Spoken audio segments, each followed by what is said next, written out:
Pope Francis canonizes the Archbishop of San Salvador, Monsignor Oscar Romero, on Sunday, October the 14th. It will be one of the most important ceremonies of his pontificate. This is definitely a big moment for the Catholic Church as a whole. This is Pope Francis trying to say that the Catholic Church in Latin America has a lot to say, a lot to add to the Church as a whole. And we're talking about a very important figure for the people in El Salvador, but not only. Definitely entire of Central America has been touched by the life and the faith of Archbishop Romero. Oscar Romero was born in 1917 and became a priest at 24.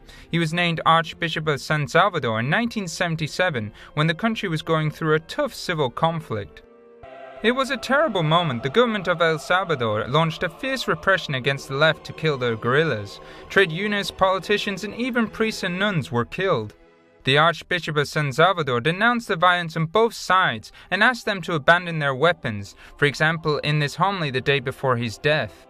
Yo quisiera hacer un llamamiento de manera especial a los hombres del ejército. Hermanos, son de nuestro mismo pueblo.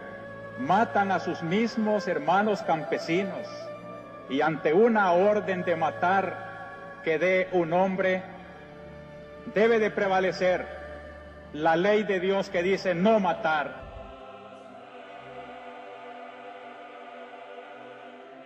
The murder shocked the world. It was March 24, 1980, during the Cold War. The death squad decided to shoot him when he couldn't defend himself during the celebration of Mass in a hospital chapel.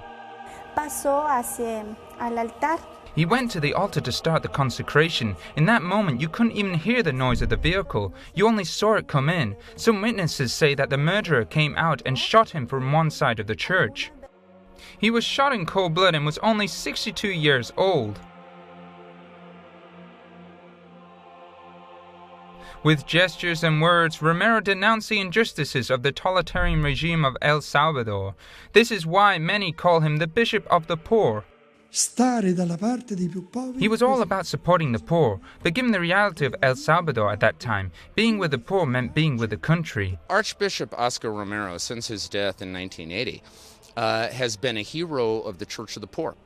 I think every Catholic around the world who dreams of a church that is vitally engaged in defending the underdog, defending the oppressed, standing with those who are getting their teeth kicked in, they look to Oscar Romero. He was a priest of deep and simple faith.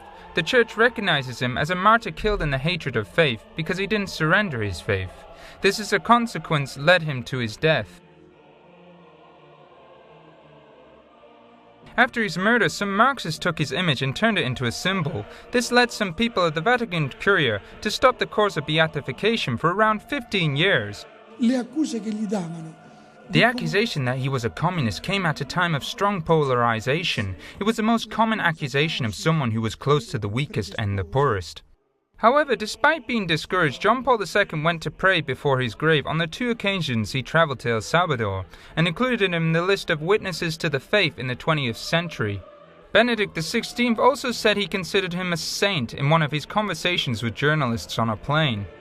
Interestingly, the Anglican Church has already included Monsignor Romero in its list of saints. His statue is in Westminster Abbey as one of the 10 martyrs of the 20th century, along with Dietrich Bonhoeffer and Martin Luther King.